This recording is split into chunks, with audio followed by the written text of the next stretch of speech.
You're watching Oilersnation Radio.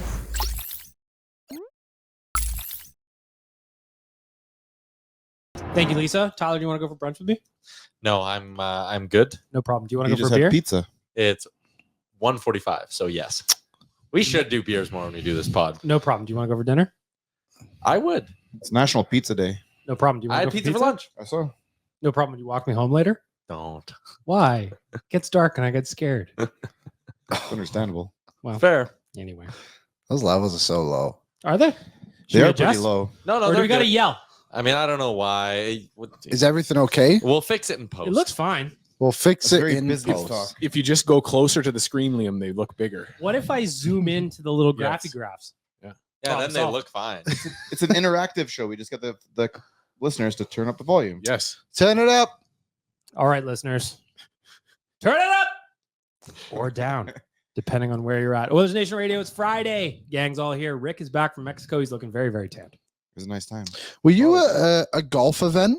I was at the Live golf event, and I also went a little golfing myself. I thought they just did that in Saudi Arabia. Did you No, have to it's have all a, over. They're actually in Vegas right now. Really? Yeah, one Did of the you just- caddies. One of the caddies. So my younger brother, he had on the like a Wayne Gretzky shirt. Do you have a brother? You're not. I thought you were just the only man in your family. I'm definitely not. He actually just appeared out of Yeah, nowhere. He's nowhere. like a plant. he arrived at the pint one day. He had the And he Gretzky runs shirt it. on because Dustin Johnson was there, right? So we're like, okay, we got to make sure Oh, we're yeah. there when he puts out. And But he wasn't there. he was there. But he was at the Vegas game. That's Tuesday. This was Why? Sunday. He was there. He was there on Sunday. So we were there on Yes. Sunday. We saw a DJ there. He didn't see the shirt. Why are But you they were- assuming like travel is magic? Because I thought Rick was in Mexico on the same time that the Oilers played Vegas. He was, but that was a Liv couple days wasn't. later. So when was Liv? Liv was Sunday. Liv was. Oh, I didn't know. Friday, Lives Saturday, just in the Sunday. southeast corner of Edmonton. And it's I funny think. though because there was a golfer past us. I think it was Latifi. His Latifi? Nick Latifi? The F1 driver? Who's the golfer then? I don't know. Oh, whatever. It could have been Anyways, Nick the Latifi. caddies, the caddy saw the shirt and he went, "Oh, are you an Oilers fan?" He's like, "Yeah." He's like, "Oh, I'm going to the game on Tuesday." That's There it. was a caddy, a live caddy. Nicholas Latifi was going to the game on Tuesday. Unfortunately, things didn't go so well for him. Nicholas Latifi decided he also wanted to lose at golf, not just at F1. He actually went back to school. Nicholas Latifi. I heard Be you a can. better driver. Who- Driving school. Who won the golf tournament? Rick did. I heard you can just walk on to live Joaquin tournaments. Niemanen. It was four playoff holes. Him and Sergio. No, not Sergio. Oh, it he's was the yeah, it was him and Chilean, right? Sergio went 4 times. Interesting. And John Rahm went OB on 17 to take him out of contention. So he was one back. That's Were you story betting on it? story of my virtual was not golf betting game. on this one. No, I don't No, LB. know enough about it. I just wanted to go and take a look. So How was there it? It was Going to see awesome. It was live awesome. golf. There weren't a lot of people there. So we were right there when the guys were putting out. Phil Did you yell "get in the hole" at all, even once? No, it was more like nice putt, nice try. You know what? The one thing was surprising though, the lack of 1 putts. Really? Yep, there Yeah. was no 3 putts. Every single second putt went down, Yeah. but the lack of 1 putts from outside of like 8 feet. I Gives feel you a better little, about myself now. I was just gonna say, it gives you a little confidence for your You game. should probably spend Yeah. more time at Professor Wem's. These professionals. Well, I think these guys should. Or Pop Stroke when we go to Phoenix on the nation vacation. Yeah. Yeah. Well, when is that? R.I.P. Pop Smoke. RIP Pop Smoke for sure. When is the Apologies. nation vacation? On the 18th, Rick. Do we have any more tickets to sell? We are sold out, we're my sold out, friends. big dog. It is a I was trying. sold out show. We're gonna be 50 of us down there. Do we have 50. the whole plane to ourselves? Yes. Don't quote me on that. I'll check with Pitbull. That's Perfect. So PJ, It is a PJ. I would dig that. That would be electric. the If Oilers we were on the Nation PJ, playing. man, Get up to some Drake level shenanigans on the PJ. what are you gonna do? Sunday. Jesus Christ. Where's the camera? Can you? Oh yeah, that's where we draw the line, Liam. Not your comment last episode. About what? About Germany? what? History? You see all the things he does when the As far camera- as I'm concerned, both of you are talking about history. not wrong. You know, That was crazy. I agree. It's a Friday. Some guys have it all. You know, some guys have it all. Well,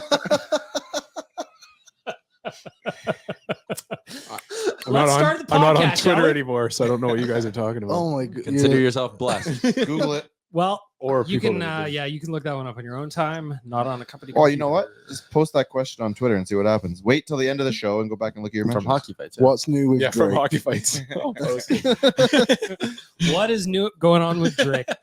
I heard From Drake hockey was fights, trending. Drake fights gravity, but for reasons unbeknownst to me.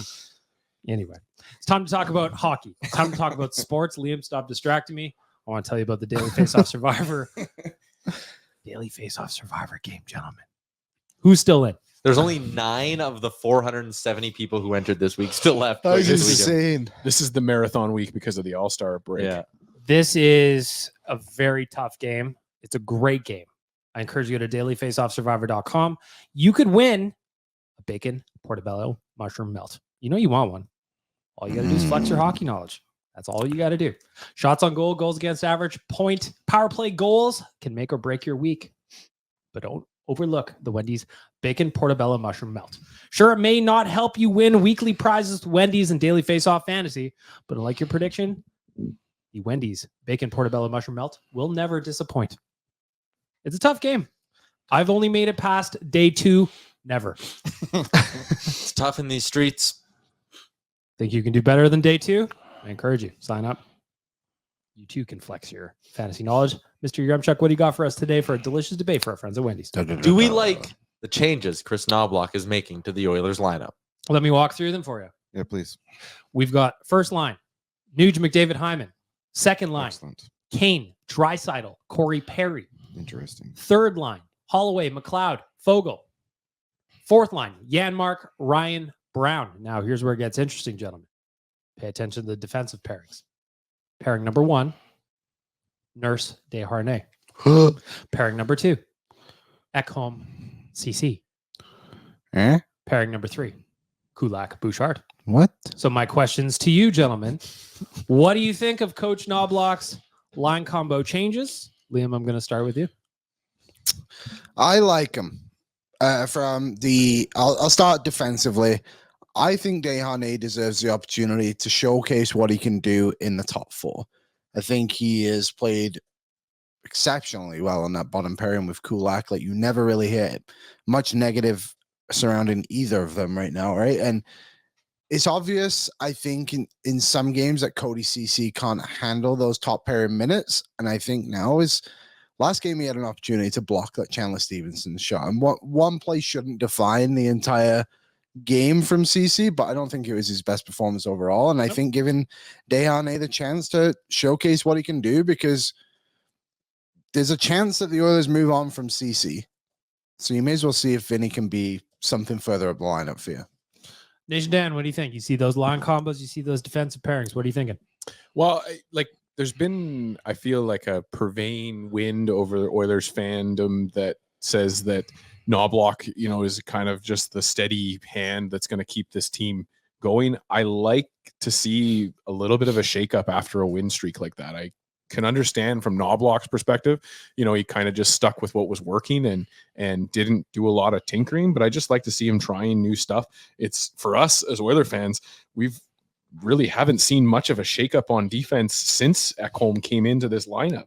So Yeah. it's understandable as fans to, I think, be confused by it, but this is a head coach coming into a new team that hasn't stopped winning since he's come into the team. So I get it. I understand it. I don't mind seeing it. Rick, what do you think? Big Vin up on the first pair. Well, I mean, outside of this game, I think they're doing this because it's Anaheim. I think you have a little more leeway in a team like Anaheim. Turning up the difficulty a little. Yeah, it's add some challenge to it. So I don't really worry about that too much. I do think maybe the first line might be a little much. I don't mind him doing the second. Yeah, line. but that Nurse pairing is the second pairing. Well, however you want to. Yeah, Whatever you want. And then who's with then Ekholm, Bush is, CC? but then Bush Kul- is with Kulak. Kulak. That's where I'm kind of Well, so that's actually where, not to hop it on your answer, but that's where I don't like it. I like moving Vinny up with Nurse because I'm like, hey, give him a look of pairing up. But you're looking at one guy change or two guys swap. I don't know why you do all 6. Bouchard and Ekholm is your top pairing. They handle tough matchups, all that stuff. They can survive in a lot of different scenarios. keep them together and ease Vinny into it. Because I think then, you're kind of right. See what happens. Now that you've messed with everything, you're right. It is kind of like, okay, well, now Nurse and Vinny are your top parents that are just being your second parent. They got to handle more and be trusted with more. And I think it's too much at once. I would have done the Vinny thing, not the Bouchard thing. And then all of a sudden, if you're giving Bush enough, is that too much for Kulak? And if you're giving Ekholm enough, is that too much for Cece? Like, you're still in the same situation that you were in. So I like the Vinny thing, but I didn't really understand the other ones. Or have they just built 3 second pairings? That's quite Wow. What a stumping I don't question. know. I get it against Anaheim, I suppose. How many did we have before? One? And after I don't know. after a win streak like this, like maybe see what you have, and you're close to the deadline, so you're trying to figure things out. And if you remove this guy and add this person or something like that. But to me, I think if you look at the forwards, but putting Perry on that second line tells you that's what they want to fix first. Corey Perry's definitely not staying there. They like the first line. I think they like the third line. The fourth line will figure itself out. But I think Perry is more of a filler-inner as they go out and try and find that right winger for that line. Do you think the same men with CC being on the third pairing? I would maybe if that was the only change, but Bush and Kulak together confuses me because you would keep Ekholm. Like, why give Ekholm the guy who's about to leak, or the guy you may move? It confuses me. Unless they think they clearly have a lot of trust in Bouchard. 100%. And I think also Kulak as well. Kulak played great last game. But he's also playing great in his role as the third line left D. If that's his role, which is perfect for him, all of a sudden Bouchard playing with him makes him the third line right D, which is probably not the greatest when you look at the guys ahead of him. And I like Vin having the second line opportunity, but I don't understand. I don't get all of I'm them. curious to see how he deploys the minutes.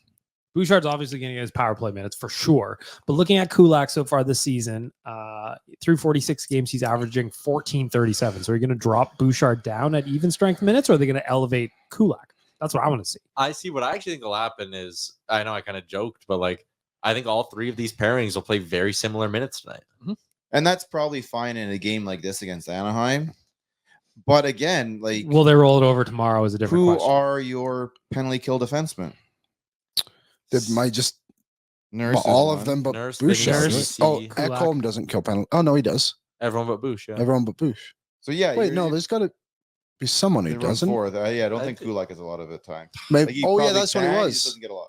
That's what I saw. I couldn't remember what it was, but now it makes sense. So essentially, the other 2 pairings are now their penalty kill pairings. You're keeping the PK defensemen together, And then once the PK is done, you roll out Bouchard. Yeah, Bouchard is your power play. Nurse and Yeah. Ekholm play together on the power play. Kulak's, doing whatever Kulak does, just kind of cleaning up extra minutes. Kulak has only played 40, according to Hockey Reference, 41, just under 40. How do I work this? 42 minutes shorthand. Yeah. So if you go since Jan 1 and just Seems like a lot of penalty time on kill time, PK. since Jan 1, yeah, you're right. Kulak and Bush are the 2 they don't use. So maybe this is just like, hey, if it works on the PK, maybe it'll work at 5-on-5 kind of thing. I wonder if this is a way as well to maybe unlock Bouchard a bit more offensively. What do you want out of him? Well, he's not Again, been do you doing mean as like much as he nobody not was. going does, up against though. toughs in terms of like even strength? But when Yeah, like when he's out there, like Ekholm's not afraid to shoot it, right? And stuff like that. But maybe like Kulak looks for Bouchard a little bit more in the offensive zone, and like he's having to play less see, I was minutes looking in the at the angle of, defensive like, zone and stuff like that. On the third pairing, if that is the way it works, or 2C, how would you call it, Tyler? If we're pairing is the second pairing. Anyway, it doesn't matter. ABC, 2A, 2B, 2C. Yeah, okay. Does that give Bouchard softer minutes at even strength, which would allow him to create more? But then another interesting wrinkle is I think Bouchard's at his best when he's on the ice with Connor McDavid and can just deliver him. Like, he's the distributor, right? He sits back there and fires pucks up the ice. So now you're on the road. Connor McDavid automatically gets the other team's best. So now you're going to want to have Bouchard and Kulak out there with McDavid, but that in turn is against the other team's best. That's a conundrum. Or do you want him moving the puck up more effectively with the bottom 6, who is not scoring as much at a clip that we would like a them? little. Nobody's really scoring enough right now. Agreed. Oilers. That part of that though is kind of like what Ekholm said afterwards. The guys are like a little too gripping the stick too tightly to keep the winning streak going, not playing, freely. Now that the winning streak's out of the way, guys can go back to being a little more free. You're not worried about the streak anymore. That darn 16-game winning streak was such a burden. Well, it's one of those things where I was looking at it like before the game against Vegas, every single player in their post-practice interview was just like, "What about the winning streak? What about the win streak? We're not thinking about. Of course you are. Kind of hard not to. Now just like let it. Five dudes keep the microphones in your mouth, keep mentioning it. Yeah, now it's over. Yeah, so yeah, I think they will play a little more free. I don't have to worry about it. Don't have to worry about it. I feel Although it's time to start a new streak. Even billionaires worry about their money sometimes. I'm just I've been looking at the patterns. They won 8 games in a row. They lost 3 games in a row. They won 16 games in a row. So if we lose 6 games in a row, 32 in a row is coming after that. Math is undisputable. There would not be 32 games left. Do we have enough in the playoffs? Hey, Playoffs. Okay, sure. So when we do the 19, was it 18 to get the streak? Yeah. You'll win the last 2 games of this regular season, sweep the playoffs, get the cup and the reg at the same time. Have a nice little summer. 16-0 in the playoffs. Here we come. Might as well. Who needs a loss anywhere? Let's get the job done. These 8 games in a row, or the 6 games in a row that we're going to lose right now is tough, though. Anything else on the line combos, the new line combos? Perry on the second line? Corey Perry on the second line is not a permanent solution. He just doesn't have the boots anymore. He's filling in, but that's not. I think that line's going to be fun. It's not a speedy line, though. That line's going to be fun to watch. They're going to be annoying to play against. They're not going to be nice to play against. No, they're not at all. Kane, Draisaitl, Perry. They're all menaces. I'd almost rather, I mean, obviously you can handle the ice how you want to, and it's tough to move Leon down, but I'd almost rather see those 3 guys in the third line bump up, but then you can't bump Leon to the third line, so that doesn't make sense. I'm really Kane and Perry together on the third line, I think would be awesome. Well, I think that it's going to also, we're going to get to a new segment I'm calling the Silly Season Report a little bit later. It's going to be interesting to see what they chase in terms of a forward, because some of the names that the Oilers are apparently tied to / kicking tires on would certainly look a whole lot better next to Leon Draisaitl. Like who? We'll get to it in the Silly Season I gotta tease report. you. Yeah, I didn't miss that part. I gotta tease you. Come on. Got that Mexico brain. I don't like waiting. You've been having too many lemon daiquiris. They're delicious. What was the drink of choice for you down there? What, cervezas? No, you can only use cervezas for a couple because the heartburn kicks in. So a lot of them are smearing off sodas, trying to keep those calories down. Maybe sneak in every now and then a margarita. Love spicy margs. Love a marg. Real nice down there. Our friend Pinder from Flames Nation turned us on to what we're drinking: tequila water and lime, or tequila soda and lime. Oh, was that ever good? I didn't know I needed that, but I did. Refreshing. Lime juice, lime wedge. Lime wedge. Flavor of tequila. Yeah. Branded tequila. What kind of brand? I needed a good tequila though. Yeah, like, the shit tequila was no bueno. No. You had like nice 1942 though. I'll drink anything. Yeah. Tyler will just siphon gas right out of your Jeep. I want to know, anybody else have any thoughts about the line combos, Liam? You're looking at these fresh line combos. How about that second line for you? I think the second line will be fine. I think they're going to be dickheads in the set. Like they will be, won't they? That is the kind of quality insight you can only get with ON Radio. That's why Liam's a scout and you're not. Be dickheads. Corey Perry is going to get into positions to have good opportunities on goal, which I think will benefit Draisaitl quite a bit. I hope Corey Perry's influence on that line can trigger a little bit more from Evander Kane. With that said, I thought Kane was actually quite effective last game. He had a really good chance to score and was robbed by Aiden Hill. He had another chance where he was either hit Warren Fogle in the ass or hit Aiden Hill in the pads, and he hit Aiden Hill in the pads and didn't get a goal. So good teammate. The chances are there for Kane. I think he's playing a lot better. So hopefully maybe he can get something going there and trigger something. I just think it's very interesting that we saw the best out of Leon Draisaitl when he was playing with McLeod and Fogle, who was speedy and aggressive on the forecheck. And now you're really slowing everything down. And we've seen this a few times now. It's like, how is this going to work? But we'll see. The Perry's a different flavor to everyone. So I actually thought McLeod, Holloway, Perry was a really good line against Vegas too. Yeah, it worked perfectly. They had a really good look in the third period. Corey Perry just shot it probably, field goal a little bit. But they had some really good chances. I was almost surprised to see that one broken up. Perry also only played 12 minutes last game. And now you're asking him to play in the second line. It's interesting. I understand why they would want to go to this approach. They've thumped the Anaheim Ducks in both games they've played. As But Tyler said, he is 30 years old. He's basically dead. Can he handle more than 12 and a half minutes? I don't know. like, how much fire do you want to play with pushing Vinny up to the top pair and probably asking him to play 6 more minutes?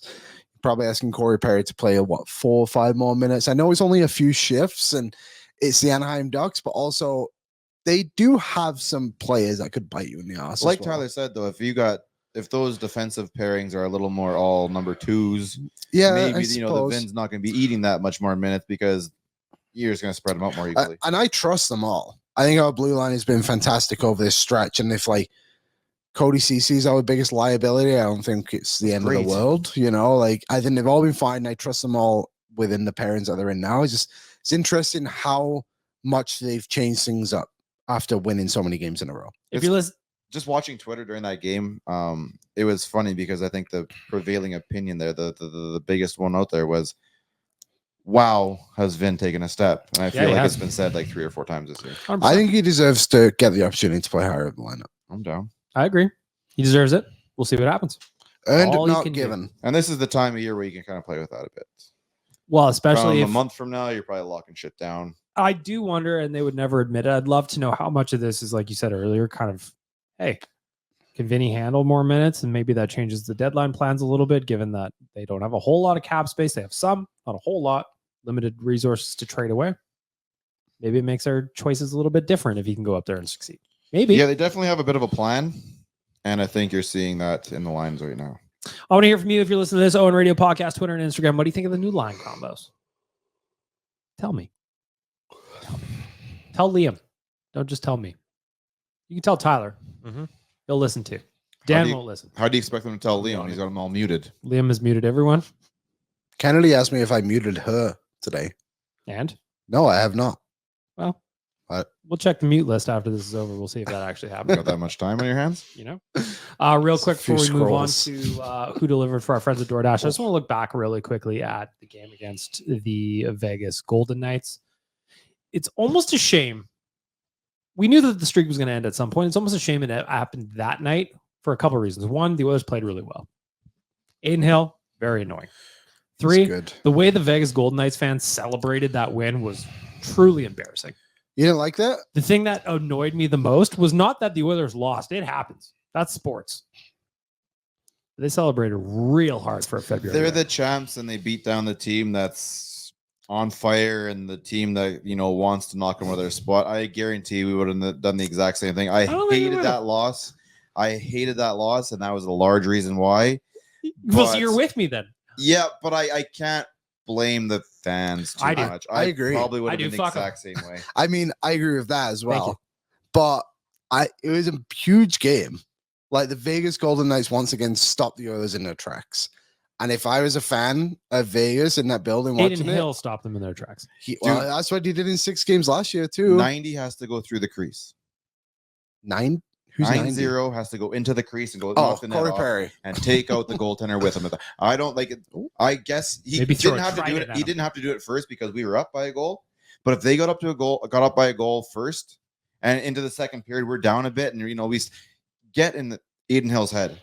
Do it. Just get in there. I want They you gotta back figure it in out there. I want anytime. you to sit on the top of his pads. I don't care if we get a fucking penalty. I don't care if we get a goal called back. Get inside his head. Do what Ryan Smith did to J.S. Jaguar a trillion years ago. That was a good one. J.S. That's a good Jaguar call. went absolutely nuts, and Smitty didn't really do anything. He was No, a he was nice dude. He probably said nice things, asking about Christmas and stuff. Perry's gonna be a dick in there. Get Corey Perry in there We don't know that he wouldn't and ask him piss about Christmas. people off. That's what I want him for. Hey, Aiden Hill, do you appreciate canned cranberry sauce, or would you prefer something freshly made? Mhm. I'd like to know. So can you mic up Corey Perry, please, one night? I would love that. Where you could broadcast that is probably nowhere. It'd be one of those. I would pay for it I though. was like, It'd be one of what those if I mic'd start a up- YouTube channel thing? Can I put it on mine? If we get Yes. all right. I'll It'd do be it. one Go of those subscribe to mic'd up Rick's YouTube channel. where they just skate around. You hear them like grunt and like take hits and stuff like that, but they actually never say anything because that's all they could play. I always But they think it's know funny. that when- though. They're like, hey guys, I'm mic'd up. Hey guys, I'm mic'd up. Hey, stop telling everybody. You always get those ones too when it comes through the on ice cameras where they're trying to get the That's ice the one, noises. yeah, it's Those Louis' ones are camera. so funny. Louis, And then like, when Jack stepping- Michaels has chosen to acknowledge them a lot lately, he's like, "Oh, Well, sorry about that one." Louis like runs down the hallway when they start yelling. He's trying to keep, get Louis on HBO or something like that. I want him right in there. I want mics in both hands on both sides. All right, what do you guys gotta say? What do you gotta say? I would love if I could pay for a feed to hear what they're saying on the ice. I just want the seat. Oh, nobody else gets to hear it. It's just you get to sit there. Yeah, I mean they don't want the world to know. Fine, let me stand there then. All right, If Louis is on vacation next time, I would love that spot. I'll sign an NDA. Thank you. I'll sign an NDA to No sit problem. there. No problem. I'd love to hear it. Agreed. Back to the Vegas game, Tyler. What were your thoughts? Like, Oilers played well. Arguably outplayed Vegas. Just way she goes sometimes. Yeah, I think to maybe present a bit of an opposite point or a counterpoint, I also think that's kind of how Vegas likes to play. They're very structured. They keep you to the outside. Like even a lot of Edmonton's quality scoring chances were, from the outside, and maybe it was a rebound, but like the one on Evander Kane that he just couldn't quite finish it off. So Vegas does such a good job of just bending and not breaking, and they're okay. Like, if you've been cycling it on them for 45 seconds, they'll just take it, flip it out to the neutral zone, go get a change in, and let you keep coming back at them, right? So I think part of it was, man, when Vegas is playing their system as well as they are, you're going to have the puck for long stretches in the night, and you're not going to get anything that's truly that dangerous. You might sit there and get all revved up because you've been cycling it, but you're not generating 3-4 quality looks in that 45 seconds. So what are you taking as like a difference that the Oilers need to do then in that situation? Make the most of your opportunities. Yeah. Push off the post. They got to get Leon's greasier empty net. against Vegas. Please, Leon missed a wide open net. Score those two. Game's way. A couple of posts too. Yep. Yeah. Yeah, Push off so the post. Some of it's luck for sure. 100%. I think that's what Vegas does, right? Like goalies thrive in that system because they get to make 40 saves or 35 saves in the game. And if the other team finishes off their looks, hey, whatever, they got the better of us that night. But on most nights, Vegas is going to get 2 to 4 goals in that range, and their goalie's only going to give up 2 or 3 in that range, and they're either going to lose 3-1 or win 4-1. I think the Oilers needed to attack with more speed, more consistently, to not allow Vegas to set up so easily. Setup? Defensively, yes. Like that would be my point of how they could have had more success. Like you look at, spoke about it already, I think, but the third line of McLeod, Holloway, and Perry, how much success they had is like yes, because McLeod and Holloway were just absolutely everywhere, just playing so quick and just getting the puck to Perry and hoping he only had 2 chances, whatever it was, but chances were there and they made the most of their opportunities. And I think that's when the Oilers looked the most threatening, when they started to slow things down and just like, the Oilers had 75 shot attempts, something crazy like that, maybe even more. It's like, but how many were blocked? Like they just allowed Vegas to set up too quickly, and that's some way you've got to capitalize on that. Dan, final thoughts on the Vegas game? Well, my first issue is with the schedule makers because they gave us 16 winnable games, not 17 winnable games in a row. Yeah, that's true. But I mean, to me, it's like an advantage for the Oilers, and it should just be a good reminder to them and a good punch in the gut that you are not better than the Vegas Golden Knights yet until you beat them in that series. And Vegas, Tyler laid it out really well. I think Vegas played their game to a T and frustrated the hell out of the Oilers. And you can just see it in them when they start getting those calls not go their way and they're reacting to it on the bench instead of internalizing it and moving forward with it. And you just start to see it against Vegas. And there's still some teams out there that frustrate them like a Vegas does. And so, yeah, I mean, to me, it's a good punch to the stomach for them because they're going to see this team in the playoffs and they're going to be reminded of the fact that was the team that beat them in the streak. And it just makes it that much more punchy. and Let much more Connor frustrating. carry the rage with him. Yep. Let it build inside him like a little germ, like a little seed I germinating. like seeing it come out of him. I'd like to see that. I like seeing that emotion come out. I'd like to see some of that frustration come out on the Ducks. We'll get to that in the preview in a little bit. But yeah, Vegas is frustrating. That's what they do. That's why they're the champs. They know how to win games like that. When is the silly season segment again? A little bit later. Do you have something to contribute to the silly I season have segment? I've just seen something there. I don't know how much truth there is to it, but I'm intrigued. I have questions surrounding it. Feel free to park that for the brand new feature. I'll buckmark it. Silly season. Presented by me and Greta and me and Tyler. I'm around. You'll see. You'll see. Any final thoughts on Vegas? Time to move on. Aiden Hill is very good. and He's turning into an Oilers killer, and it annoys me. Let's hope he's that good in the Olympics. he'll be the Canada up Stu? goalie for sure. No, I think it'll be his crease. Kind of We're crazy. still 2 years away, though. 2 years ago, no one would have said Aiden Hill would be the Olympic starter, so you never know how things change. Goalies are crazy. Stuart Skinner could be elite by that time. I think it'll be those two for sure. Too early to tell. You never know, man. It's only a year. When you're talking Oh, about their Four Olympics Nations, or yeah. Four Nations? Four Nations is a year It's from gonna be now. the Yeah. same. They're relatively the The same made-up team, though. tournament, you mean? Yep. Thank you. Every tournament's made up until you get some history. Or until this one goes away. Touche. At some point, so that's This a one good point. goes At some away. point, someone made up the Olympics, Yep. like that guy who's The making Greek, up the I steroid believe. Olympics. Yeah, I'll Yeah. watch that. I'd watch that. Peter Thiel. Come on, man. You But got you all know that what? Facebook money. Go It's fucking gonna- spend it. Okay, so you think of that's going to be really cool to watch, but at the same time, steroids are only good if you are a top end athlete. It makes you that much better. If you're taking like us True, you adding haven't seen me steroids, without- you're still not talking baseball players.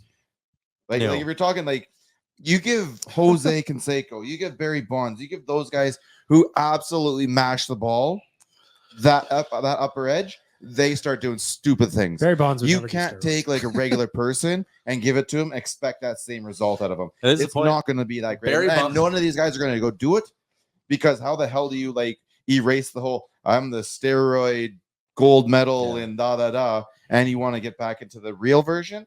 It's not good. So it's a cool idea, but it's not going to work. Barry Bonds still had to make contact. Yeah. And he had to I'll do it timestamp balancing that. that giant fucking head of his. Stewie Griffin looking. That thing tripled in size over the course of his career. Not what I Truly expected remarkable. to talk about today. What, Barry Bonds' giant head? As long as nobody steals my idea for the geriatric Whose was it? Olympics. It was Daryl Strawberry. Yeah, Daryl Strawberry, yeah. 80 or above Olympics coming soon from Dan. So Who's far, gonna we've got ensure that? Hey, you don't luck. need insurance. You just need to be sponsored by. You just need to be sponsored by a retirement home or Funeral a home? burial service. Yeah, funeral home. listen. Damn it, I'm in. You heard it here first, folks. A lot of good There's ideas. that weird time in July when there's not a lot of TV on, right? I The geriatric legitimately, Olympics are a move. like 2 days ago, I thought of that on one of my runs. I was like, you know what? Old people need something too. Let's get them in the old time Olympics. Old people react to the Drake video. Liam, go. Was that on a private jet? Yeah, I think it was on the PJ. Yeah. Wow, what a plane. Again, some guys have all the luck. Plane was the second most impressive part of that video. They really worked the whole weight issue, eh? Yeah. Oh my If you want to goodness. inform me, just head to Hockey Fights and send us. Oh, No. DM Wow. Dan. Yeah. DM Dan, screenshots. No, just For do his it personal public, right collection. on the page, right on the Hockey Fights. What I didn't know is that Aubrey Graham is also a helicopter as well as a rapper. It makes you wonder why he had to have the wheelchair in the show. We should just let's silly season time. Very talented. What's next? It is time Rapper, for me. actor, aircraft. Who delivered? We just did Who Delivered. We Did did we? not. No, he didn't. What the hell were we just talking about the game for? What else are we gonna do at Who Delivered? We'll find out right away. Because we got to look backwards, Tyler. But first, I got to read this verbatim. God. Did you even listen to our show? No. For a limited time, our listeners can get 25% off watch zero the delivery video. fees on their first order of $15 or more when you download the DoorDash app and enter the promo code NATION25. That's 25% off up to a $10 value and zero delivery fees on your first order when you download the DoorDash app in the App Store and enter the code NATION25. Don't forget, code NATION25, 25% off your first order with DoorDash. Offer valid in Canada, subject to change. Terms do apply. Let's look back at the last week of our lives. It could be about the Oilers game on Tuesday if you like, or it could be anything else that comes to mind. Rick, I'm going to start with you because you missed the last couple episodes. For our friends at DoorDash, who delivered for you over the last little bit since we last spoke to you? The majority of the players involved in the All-Star competition, not the game itself, but the whatever the day before, Not the the skills game. comp there. Like the Kucherov thing was kind of funny to see everyone boo him and stuff. Like the dude really wasn't trying too hard. I go back and like listen, like if they talked like Wayne Gretzky about going to the All-Star game way back when, right? And they talked about Kobe Bryant taking time off, and he's like, no, I can't take time off. There's guys in the top row of the building that are paying their top dollar to come watch me play. I got to be out there. I got to give my best. Gretzky went, got to go to the All-Star game. It's for the fans, blah, blah, blah. All that stuff. I love to hear that stuff. And it's frustrating when you see a guy come out who's a multi-millionaire because of the people in the seats, right? It essentially comes down to their money, filters its way through into his pocket, and you don't really give your best. And it's not that tough. We're not talking physical contact. We're talking, speed, whatever. Just try, man. Try. I have it on good authority. He may not have been able to. A little too many Bud Lights? I don't know that for sure. Wasn't that? Oh, what was it then? Well, we saw him in at the bar the night before. Yeah. He walked into the stall while I was pissing. I have more questions. I was standing. We'll keep that for after. I was standing. I told this story already, I think, on this pod. And he opened the door while I was standing pissing and hit me in the back. I was like, I'm in here. He was piled up. You said you push him back? Oh, I kind of looked and I was like, boy, that guy looked familiar. And then I went outside and Liam was like, hey, Nikita Kucherov's in the bathroom. I was like, well, you don't believe this. I think he's the one who opened the door on me. Since you mentioned the skills competition, the thing that I was thinking about, because one of my favorite events has always been the hardest shot. Love that one. Yeah. I think back to Ally Frady. Oh, yeah. That guy had a wood club for a stick. The only thing better than his shot was the skullet. Of course. But I look at the number. So this is in 1993. Wood stick. How hard of a shot do you think Ally Frady had? He was like 107. Those things don't bend. 107? What do you think, Tyler? Ally Say Frady, 1993. 101. No, it's more than that. It's like at least Anybody else 103. want to guess, It's Dan? at least 103. 108. His speed? The speed Carl of has his a shot? record at Oh, 111. 111, wasn't it? No, Chara holds the record at 108.8. Oh, never mind. Oh, 108.7. he's north of 104. 104. 106. It is 105. Wow. That was my next guess. Sorry, 105.2. And those goalies were squaring up with that. Not a lot of padding. No. No. What was McInnes? Do you have his number? Because Because during the game, those two guys had absolute rockets. And these are sticks that did not bend. Mhm. Like they were solid. wood clubs. Yeah. What they were. So get him back in his prime with these sticks now. He's gonna do some damage. Well, he'd probably destroy a fuck ton of sticks, too. You'd have to have some serious bend on that thing. Yeah. A whip would be crazy. There you go. Anyway, Who's I thought it next was one? interesting. 1993. Tyler, you weren't even alive yet. Nope. 4 years away still. You Ooh, wish 93 you though. 92, 93, 93. That's the Joe Carter home run year. I remember it like it was yesterday. Mm-hmm. Not yesterday. Liam but I was a remember young it. boy sitting with Papa Yeah. Oh, watching Joe Carter smash dingers. stupid wild thing. In England. Mm-hmm. I was born in 96, by the way. Were you? Yeah. I'm not that old. Nope. I'm not almost dead. Ooh, 96. I think that was the start of like the Avs Red Wings hatred. That was Oh, the was year it? that Those were good. Draper got his face They were really smashed by. Also, the I mean- Atlanta Olympics, if you were interested. Ooh, 96 Actually- is also the Canada Cup, or no, the World Cup, Canada-US, a 3-game tournament. Well, here's a fun little fact about the Atlanta Olympics. If you go to the Olympic downtown Atlanta, there's all these plaques on the floor that have like names on them. Jonathan And Bailey. if you go and search, you'll find my name Why? because my uncle lives in Atlanta and he got me a plaque and it says my name and my birthday. But it's my American birthday, not my English birthday. Hold on a second here. Hold Is on it a second because they here. go Because of the time month, difference. day, year? No, it's a time difference. So I was born at 4 a.m. English time, which is But the date is still. I know. Hey, I get it. Was the But these uncle peop- was had a couple well, Olympic he beers just and he got the call on the 23rd. It's like 11:30 at night. He's like, oh, son of a bitch. It's Liam's birthday. Every year he calls me the Can we get 23rd. picture evidence of this, please? Yeah, I mean, I could try. I have seen it myself. When we go on a nation vacation to watch yours versus the Thrashers, I'm not gonna we'll, be the we'll Thrashers, check come it on. out. English birthday.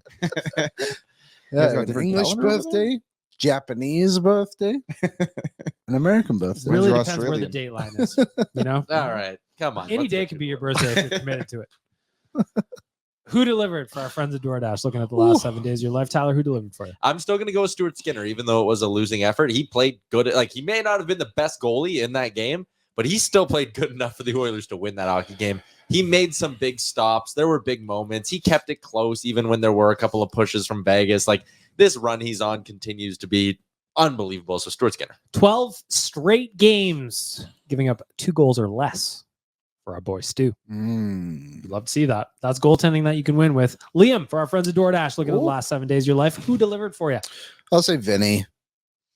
Got a very good play on the penalty kill there to send him on the 2-on-1. A little poke check there. Nice little pass through to Van de Kane as well. Little Now dipsy, little doodle. And the opportunity to play on the top pairing. We'll see how it goes tonight. So Vinny, 8-year contract.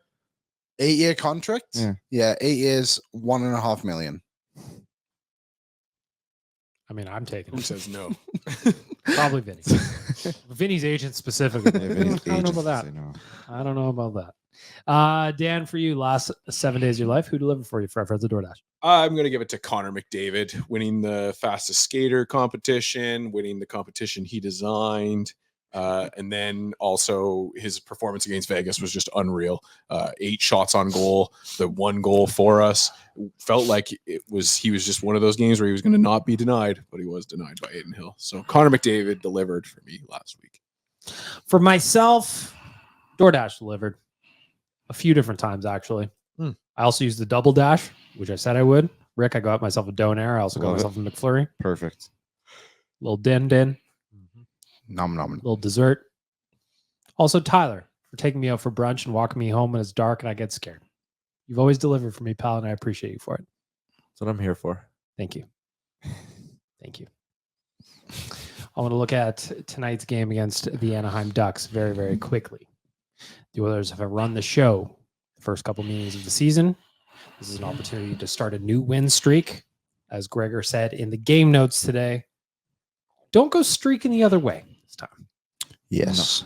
I don't think it's happening, but I want to know from you boys. Obviously, this, by the time people listen, they may be after the game, so we're not going to spend a whole lot of time on it. What do they need to do against the Anaheim Ducks to make sure that we're back in the win column for a 3rd straight victory over Anaheim this season? Play like against Vegas. Domination.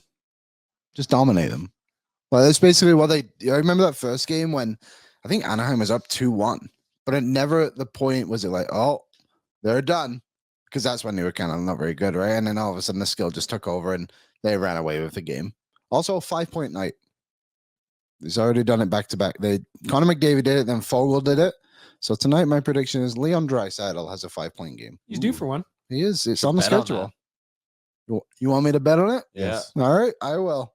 Don't tempt me with a bad time Yeah. or a good time. or a bad one. Uh, Tyler, what do you got? Beating Anaheim Ducks tonight. Score a shitload of goals. The Oilers have already outscored them 15-4 in 2 games this season. Over their last 10 meetings, the Oilers are averaging 5.5 goals per game. Connor McDavid is averaging 2.4 points per game against the Ducks over his last 10 meetings. They just love shitting on the Ducks. So score a bunch. That's my goal. For me, I Peter think hates I'm gonna look at what's happening between the pipes. Calvin Pickard gets start tonight. No problem there. Makes sense. Back-to-back weekend. Just play steady. Give us some steady, solid goaltending. Don't try and be flashy, which you never has been. Just play steady, play the way you have been, and we're going to be fine. Just Calvin Pickard is going to be a big key to victory for me. Rick, what do you got? I want to see the power play come back.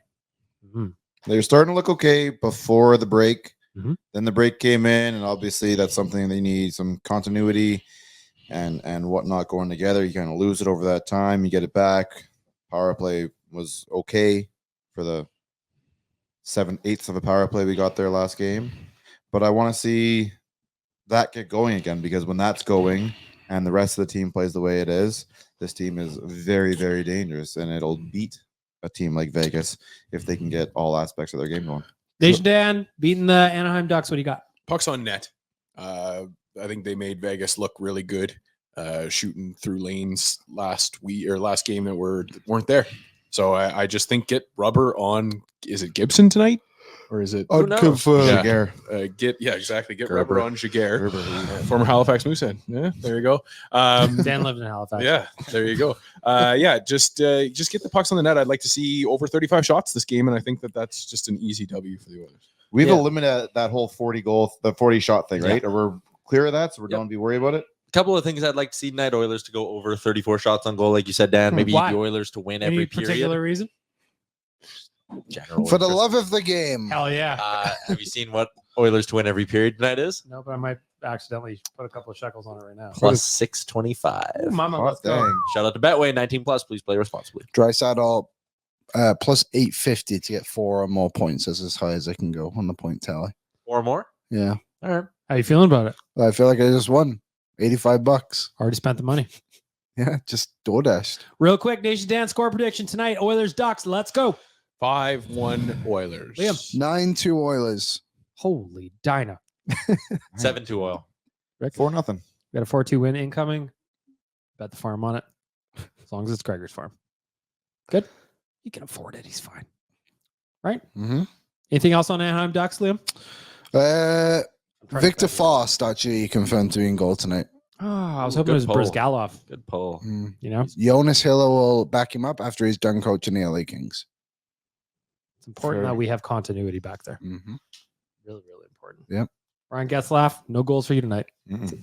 Not tonight. Keep Kessler off the board too. Nobody made me happier when they retired than him, probably. Maybe Mikra Kiprusoff. It's kind of mean, but I kind of enjoyed the hip issue he had. I enjoyed the Superman Special K tattoo he's got. Looks really Fair. good. Definitely was a great choice he made. You know, gentlemen, it is time. You've been very excited. You've been very patient. Finally. Time to debut a new segment here. No, we're not going to debut it. Damn it, Tyler! Instead, we're going to step aside for a quick break. Now I'm allowed to debut my new The segment. suspense is killing me. We had to sit through that whole commercial. It was Tyler, you ridiculous. rascal. Good ad, though. You know? Love that one. I endorse it. Do you? Yep. I've heard we've getting a lot of Careful. hinge ads lately on this podcast. I don't. Well, I mean, if you're looking for love, Whoever was before this ad read is a place to go. That's where Liam wants you to go. yeah. Wherever that ad said to go. Send me the ads. Let me know what's happening. If he doesn't reply, you're probably muted. It's a thought experiment and an ad experiment on Oilersnation Radio. Gentlemen, it's time to debut the silly season reports. You know how much I love silly season. You know how much I love rumors. You know how much I love shenanigans. And this period of the year is one of the best times for it. So here's what I'm going to do. I've got 4 different insiders that have all had topics about the Edmonton Oilers. Sometimes they're players, sometimes they're potential targets. And I'm just going to ask you all of them. I'm going to read them verbatim, Verbatim. and I want your take on it. Sound good? Do we have to match? Frank Zavarli said these 4 options. If you want to play that way, I'm happy to do it. Our boy Frank, though, is not included in these first 4. Ooh, snubbed. Frank, Pay his way onto the. yeah, we need more speculation, Frank. Don't hold back. Tease us. We're going to go through the trade targets list on Friday as a standalone segment as he updates the trade targets list over at Until the dailyfaceoff.com. deadline. But this is just from these last couple of days, gentlemen. I've been scouring the internet. I've been looking around, and Tyler Yaremchuk, I'm going to ask you this.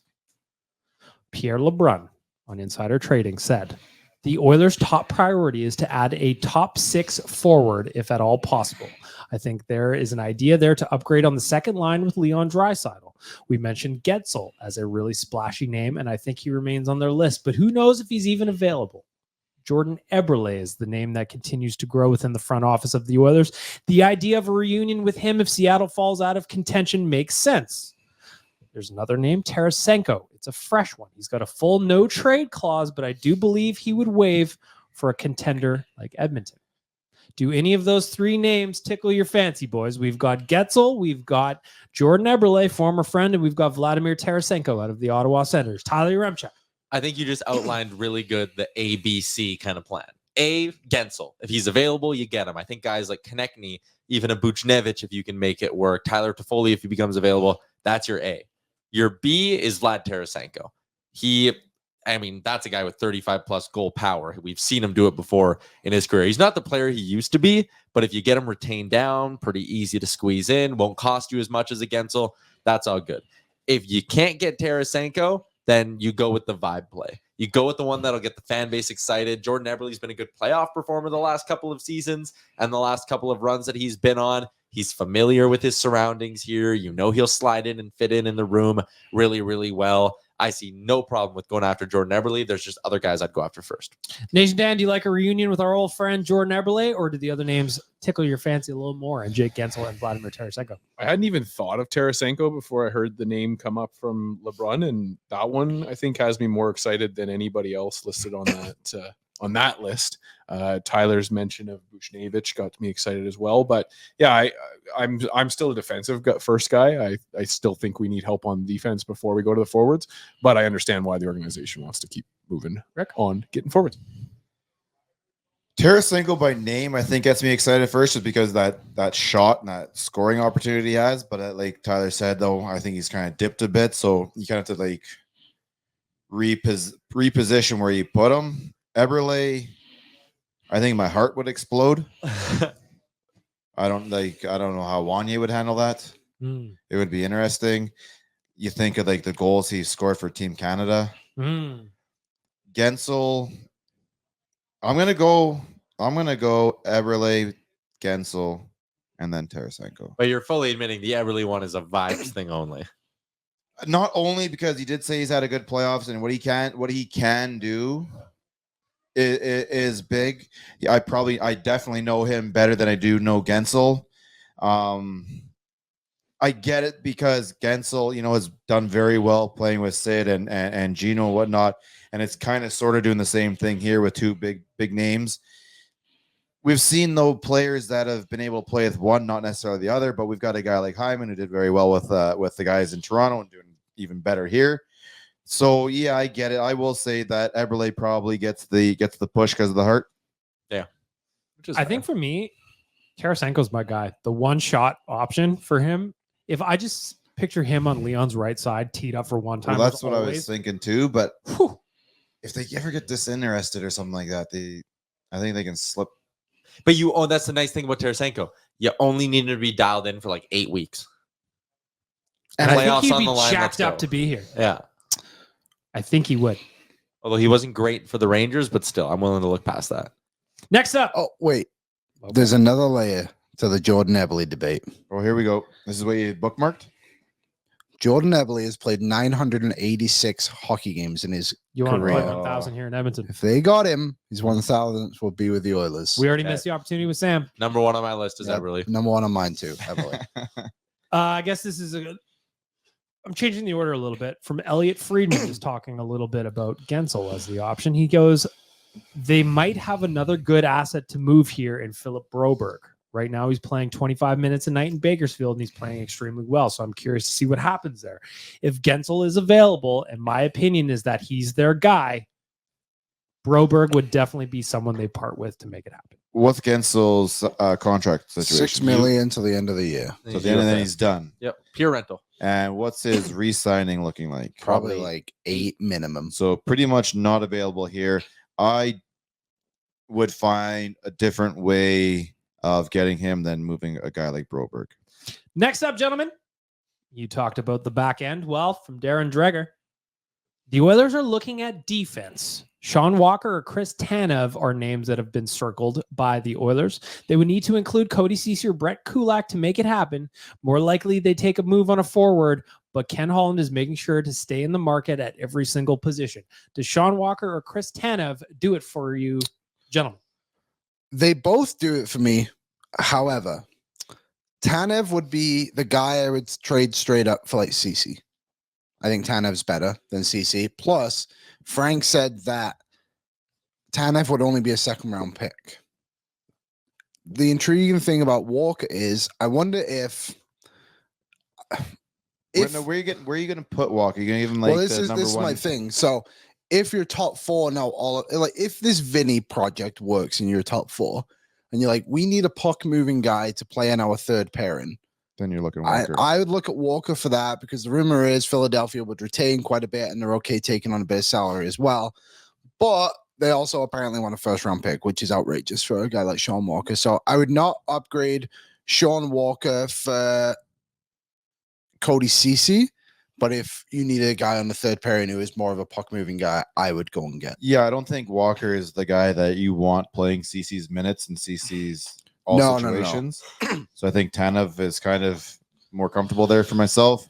I just have a serious issue, and I know people are kind of getting over that now, but I just have a big issue with dealing with the guys down south. I don't care. I just think Tanev if is the so good good. players there, then Yeah, you got I'm to in. do it. But the I only concern I have with Chris Tanev is just can his body hold up? Only need him for 8 weeks. Can his body hold up for 8 weeks? Yeah. The only because you're gonna have to give an asset for it. Frank Saravalli said it could be a second round pick. That's an easy spend for me. It's just can he stay healthy? Like last night, he left I was watching the Flames game last night. He left twice. He's a dog. He ended up coming back, of course, but still. Third and final item from Silly Season Report for our friends at Greta. Of course, we are having a viewing party on the 24th of February. Join the Nation crew at Greta for a game day watch party. It is a BOA, everybody. On Saturday, February 24th, we're going to be raising some money for kids sports. Doors open at 7. Tickets are $20.97. Or sorry, free play for kids. I got to update this cheat sheet. Fuck's sakes. Free play for kids is who it is. Good food, good prizes, good cause, and a guaranteed good time. Get your tickets at nationgear.ca. Free play for kids, Tyler's who we are now. I've made the adjustment. That is correct now in the sheet. Final item. Silly Season Report from TSN's Ryan Rashog. And I quote, people are going to think I'm out of my mind, I like this part. Good start. but you better start thinking $13-14 million range on a Draisaitl extension. Is Draisaitl at 14? What's the money like for Connor? This is a very tough needle for the Oilers to thread right now. Draisaitl has roughly been underpaid by at least $4 million for the last handful of years, and I wouldn't blame him one bit if he wants to get that money.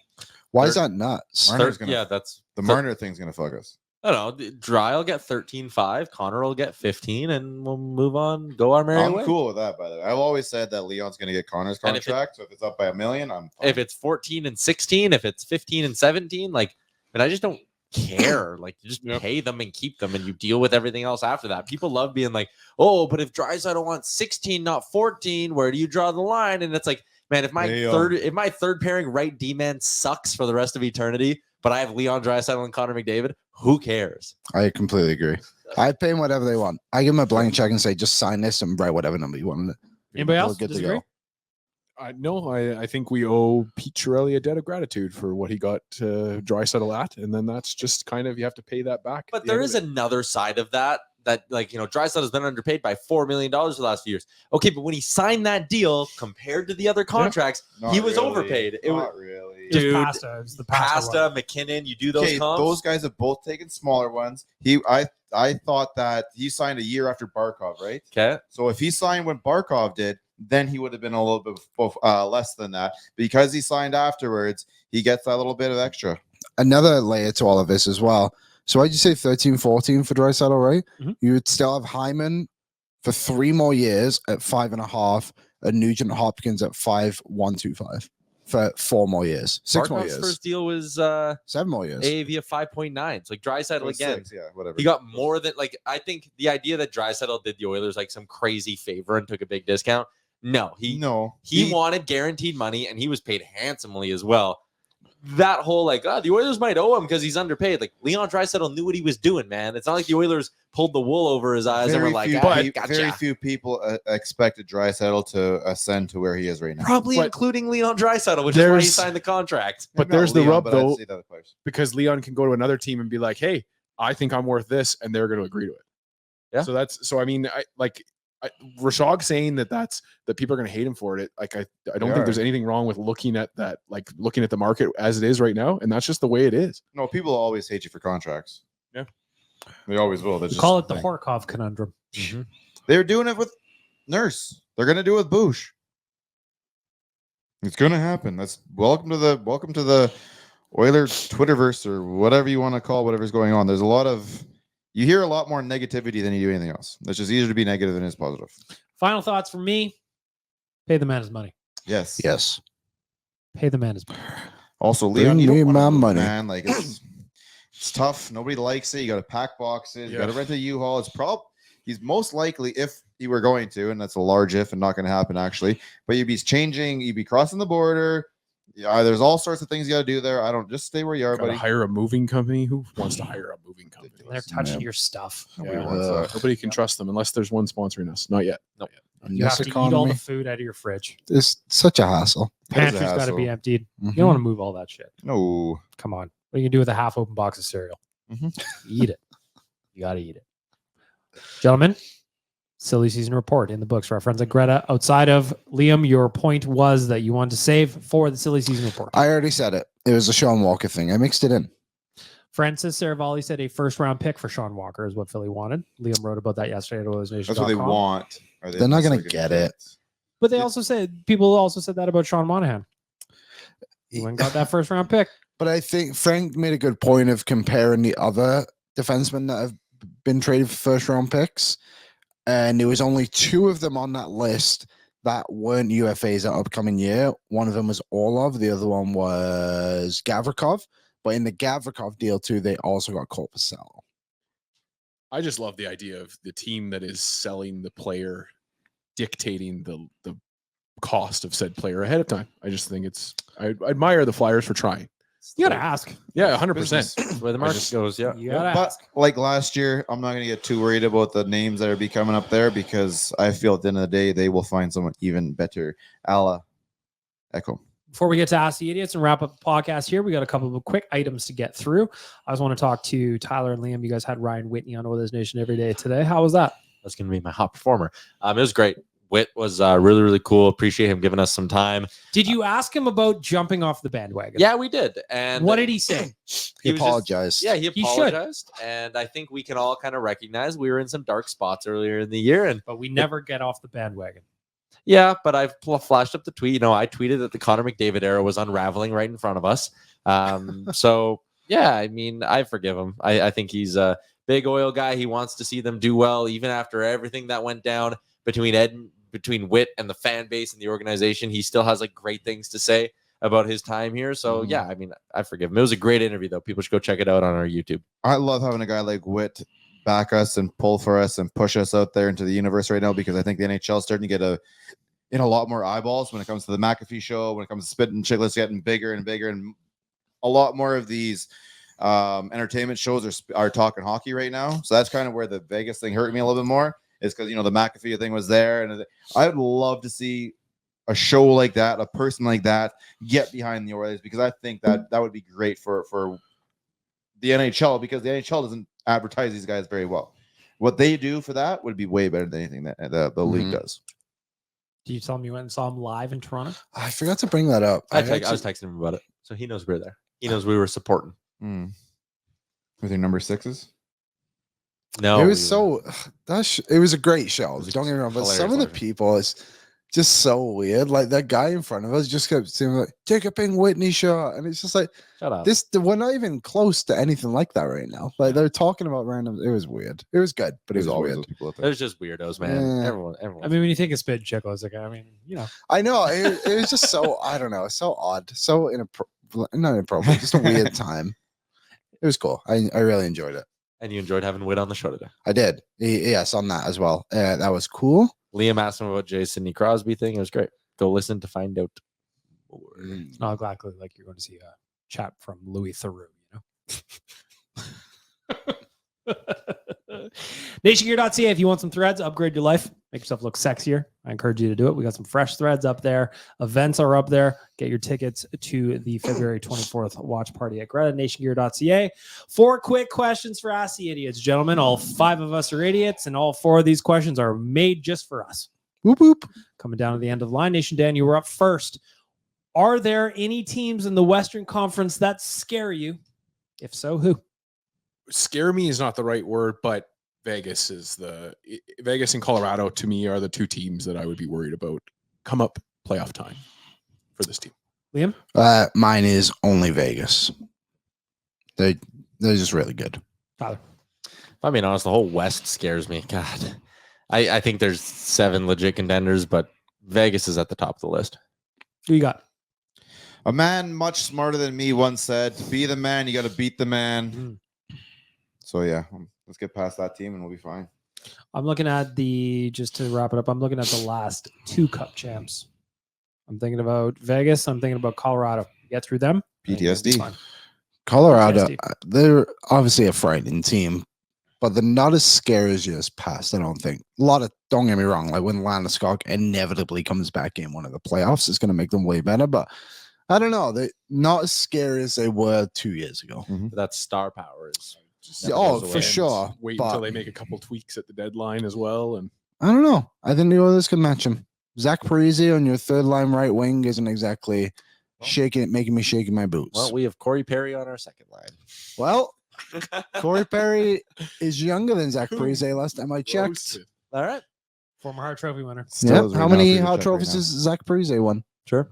Has he won one? Reversing the order, Rick. Do you think Nope. the NHL still needs a salary cap? Oh, I think that's a big question. We have a billionaire owner, so I don't want one anymore. Tyler, Yeah, they do still need one. Yes. Liam, does the NHL still need a salary cap? From Sean. I think the baseball version would be fun. What is that? A soft cap? There is no, it's different now. You have to like, look into it. It only came in a couple of years ago. They don't have a salary cap. Have you not watched the Dodgers this summer? They gotta pay. There It's are like the things. Their tax or roster this whatever, year right? is like $8 billion. That would do. Dan, does the NHL need a salary cap? No, yes, it does. I don't think that we need to I feel like the salary cap came in and saved this league from losing a lot of the periphery. And I think that if we went and got rid of the salary cap, you're probably just 20 years, 30 years away from being afraid of having to bring in another salary cap. So I think that they have to work within the system of the salary cap to try and make it better for everybody. I say yes to the cap, but I would like some adjustments on it. One, like Star player exemption. Oh, franchise tags. franchise tag would be Yeah. awesome. Even if it's a rotating franchise tag, like you can do Connor for 3 years and then you have to shift it or something like that. I'd be into that. I was going to say maybe maybe getting rid of the salary cap isn't the correct answer, but being able to adjust things within your salary cap, like is it the NFL? The You NFL, can- we're gonna restructure this Yeah. guy's contract. What does that mean? Nothing. We're good now, though. Don't look over here. Yeah, please. just like make Cody CC's contract 8 years for $1 million. No one would say boo about him. You know what I mean? Or Leon, your contract is 120 million. We're gonna pay you in 2052. or like every year you get one compliance buyout, something like that. Yeah. I do also think teams should be able to trade away their cap space if they are not going to use it. I think they should be able to That would be utilize fun. that as well, weaponize it. I mean, the Coyotes kind of do that, but they pick up the debt. Yeah, and They that's put them that's on one their way of roster. doing it. But how cool would it be if you could just make a straight up trade that was the cap space that you I will needed? trade you Connor Brown's bonus money. Yeah. For Michael Kesselring, give him back.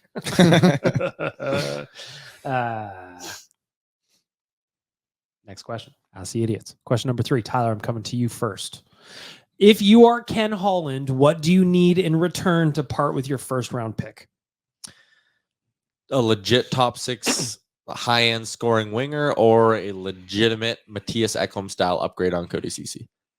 Yes. Liam, you're parting with your first round pick. What do you need in return? Same answer. Dan? I would just need a return with term. That's my barrier. I'm going to jump into, I was going to say like a Travis Konechny where there's the extra year on it.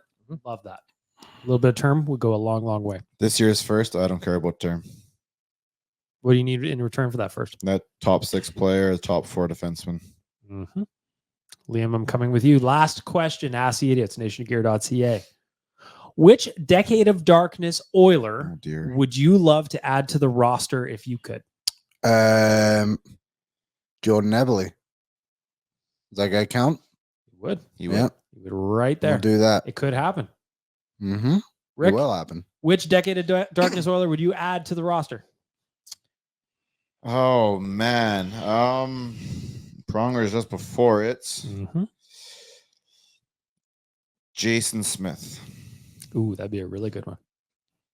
Dan, Like who a you got? PC version of Jason Smith. Like a Wanna- 2024 friendly. Just confirming to make sure that I don't. Decade say of this name Darkness and- Oiler. Yeah, he was for sure a Decade Cam of Darkness Barker. Oiler. I'm going to put Lubomir Wisnowski on our blue line Ooh, nice. after. Puck moving D-man. Yes, Ties into the Whitney Whitney conversation nicely. Yes. that's why he was in my brain. To be Tyler? honest. You bring back from the Decade of Darkness. Someone say scoring right winger. I say Alex Hemsky. I was singing him too. Alex Hemsky. That'd be nasty. Alex Hemsky was my pick. He would Yeah. have been he would on this team where he didn't have to do everything. As long Man, as would he be was great. shooting more. Everyone forgets he wasn't a big shooter. He Yeah. could shoot. He He could could, just be- shoot. But he could just be setting up Leon. Yeah, that's fine then. Just to be a little different. He was here. Ryan Smith and parked in front of the net. Depth scoring. I love scoring. I love Smitty. I love the mullet. I love the Mhm. grit. I love that he would score off his face. Having both Smitty and Hyman on the same team, forget about it. It's all the heart you need. I thought for sure you were going to go to the triangle, the Belanger triangle on that third line. Listen, Danny Heatley. give me the DVD. I want to see what's on it. You don't think Joffrey Lupul could help this lineup right now? Probably could actually. yeah. You know, if he wasn't on Robidoux Island, wherever he was when he went skiing that one time. Too bad he didn't have a back injury, quote unquote, like Mark Stone.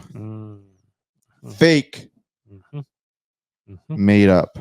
If you want to submit an Ask the Idiots question, slide on into my DMs. The whole game is that the boys don't see the questions before I read it to them on the podcast. Slide on into me DMs. Ask the Idiots for our friends at nationgear.ca. Go sexify your life. Whatever you planned on doing this weekend, you'd look 33% more handsome if you were wearing a fresh Nation Gear tee, Liam. Something to think about.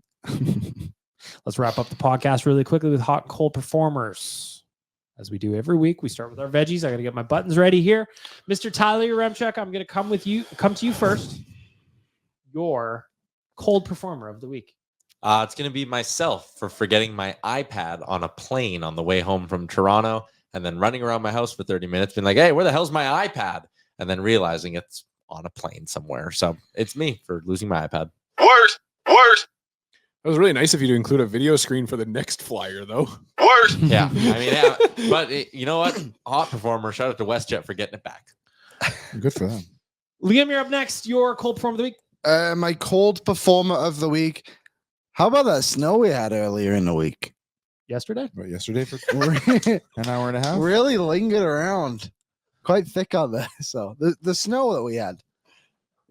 Was that yesterday? Yeah. One earlier in the week too. that's Bag cold. Milk and Rick at the exact same moment opened the blinds to confirm that they were still living in the same city that they'd been in when they left. Yep. Being Snow's out here as there. long as I haven't called anything heavy snow yet this year. Oh, Oh, it's that's quite cold. thick. Quite thick. So am It was a I, tough but drive you don't hear yesterday. me bragging. So is What, All right, Drake? Liam, get your mind out of the gutter. Goodness gracious. well. Nation Dan, you're up next. Your cold performer of the week. I feel like I've done that. I did this like 3 weeks ago, but it's going to go to the NHL for their jersey sale issues again. The NHL Stadium Series jerseys were just released, and it was announced that none of the fans will be receiving them before the game actually happens. So the NHL just can't seem to get out of its own way when it comes to selling its own jerseys. Is it that And their getting- fault or the Fanatics? I think Both, this is. but I it think, comes down to them. I At think the it's end of the the day. delay that they took to announce the jerseys. Therefore, now trying to Yeah, but you get don't those have- jerseys sent out to them in 6 weeks or less. They don't is make the not happening. decision on delayed or on like announcement The day. Like, release of nah, it, came but- down the last second, yeah. boys. We just chose this one. Not a great choice. So yeah, the NHL and your ability or inability to market your own jerseys gets my cold performer of the week. Ricky, up next. Cold performer of the week. I don't have that much, but when I did get home, whenever I got home, about 1 o'clock in the morning, I got to my vehicle and I had a dead flat tire.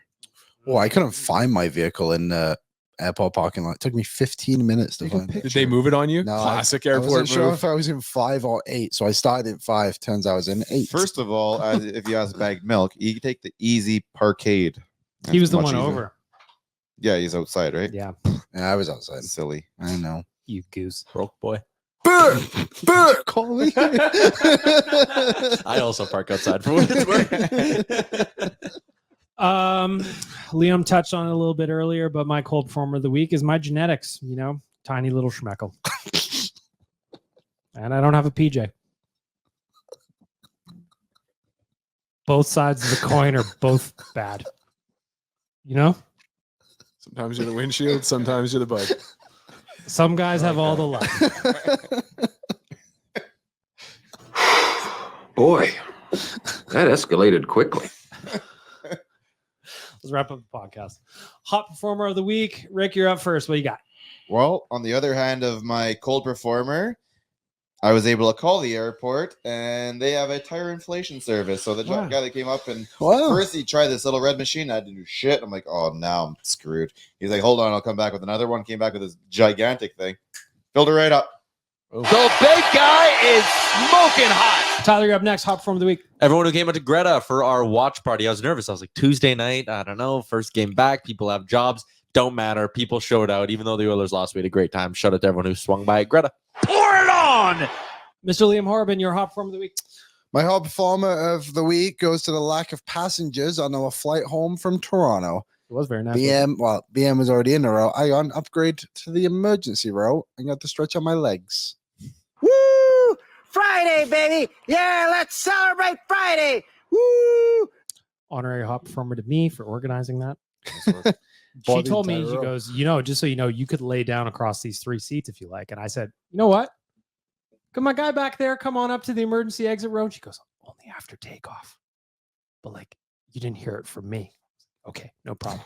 Made it happen. I got to watch Liam do some scouting. It was lovely. Nation Dan, you're up. You're Hot Performer of the Week. I had some FOMO watching the folks down in Vegas, and I'm going to give it to the Oiler fans for traveling at the last minute for a possible streak clinching win. Weren't able to see it, but Oiler fans traveling down to Vegas get my Hot Performer of the Week. Cash money. That's a new one. I just don't think I push it very often. Oh yeah, that's a Cash Money's been that's a around for while. classic. We need some more hot buttons on here. I'm seeing as I'm doing this right now. My Hot Performer of the Week is Rick's tan. Thank you. Wow. See You how took long it gets you to took last advantage for. of, well, you're going to go outside and it's going to be peeled off in about 6 minutes. Buddy, So I'm on going to my enjoy it third now. Forehead right now. I'm going to enjoy it right now while I can. So Rick's tan gets my Hot Performer of the Week. Congratulations on doing that. It's getting hot in here. So hot. Any final thoughts before we let you go into the weekend, Tyler? No. Back-to-back games. 8 o'clock starts. Let's go. How about a score prediction for tomorrow then against the Kings? I'm going to say a 4-2 win. We got back-to-back 4-2 wins. No problem. Book it in. Lock it in. Put a couple of shekels down on Betway, provided you are 19 plus. Could do so responsibly. Rick, score prediction against the Kings tomorrow. 5-1. Tyler. 3-1. Liam. 3-1. Dan. I only yawned once this episode. 3-1. Have a great weekend, everybody.